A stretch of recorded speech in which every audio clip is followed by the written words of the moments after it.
మీరు జీవించు దినములు అధికమవునుగాక అని మనసారా కోరుకుంటున్నానండి అయ్యారు. దేవుడు నాకు ఇచ్చిన తలాంతుతో మీ యొక్క చిత్రాన్ని గీయాలని ఆశతో వేసి ఉన్నాను. అలాగే మీకు గిఫ్ట్గా దీనిని ఇస్తున్నాను. ప్రేమతో స్వీకరిస్తారని నా మనస్ఫూర్తిగా కోరుచున్నాను. ఇట్లు మీ యొక్క సహోదరుడు ఏజర్ల సొలోమన్ రాజు, కే ఎలందలపర్రు.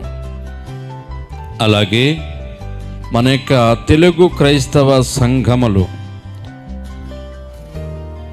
దైవజనులకు, పరిచారకులకు,